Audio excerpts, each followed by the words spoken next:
Assalamualaikum warahmatullahi wabarakatuh. Salam, Om Swastiastu, Namo Buddhaya, salam kebajikan. Perkenalkan, nama saya Raja Pamungkas Hasibuan dengan NPM B1A024292.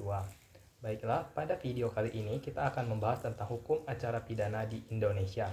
Hukum acara pidana adalah rangkaian proses yang mengatur bagaimana suatu perkara pidana diperiksa, diputus, hingga dilaksanakan oleh aparat penegak hukum. Proses ini dilakukan secara bertahap mulai dari penyelidikan hingga ke eksekusi.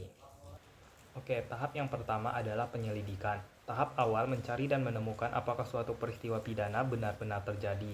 Maksudnya, pada tahap ini aparat penegak hukum berupaya untuk mencari dan menemukan apakah telah terjadi suatu peristiwa pidana. Penyelidikan merupakan tahap awal dalam proses penegakan hukum, di mana hasilnya akan menentukan apakah perkara tersebut dapat dilanjutkan ke tahap berikutnya. Untuk tahap yang kedua adalah penyidikan. Penyidikan mengumpulkan bukti-bukti pelaku yang diduga disebut sebagai tersangka.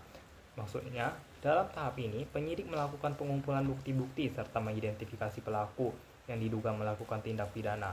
Pada tahap ini pula, seseorang dapat disebut sebagai tersangka, yaitu pihak yang diduga kuat terlibat dalam suatu perbuatan pidana. Yang ketiga itu tahap penuntutan.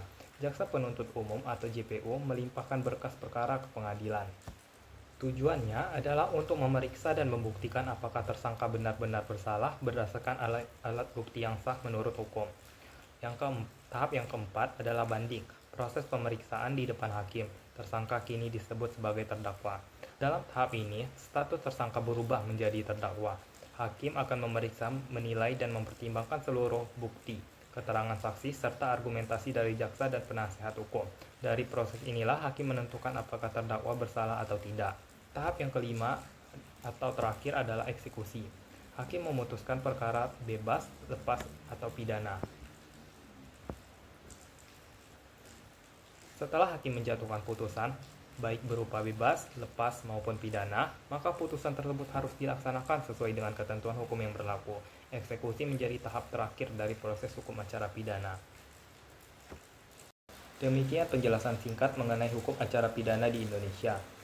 Melalui tahapan ini, kita dapat mengetahui bahwa penegakan hukum di Indonesia tidak dilakukan secara sembarangan atau bebas, melainkan mengikuti berbagai prosedur yang ketat untuk menjamin keadilan. Dengan memahami proses ini, diharapkan masyarakat lebih menghargai dan percaya terhadap peradilan pidana di Indonesia. Terima kasih telah menyimak, semoga bermanfaat.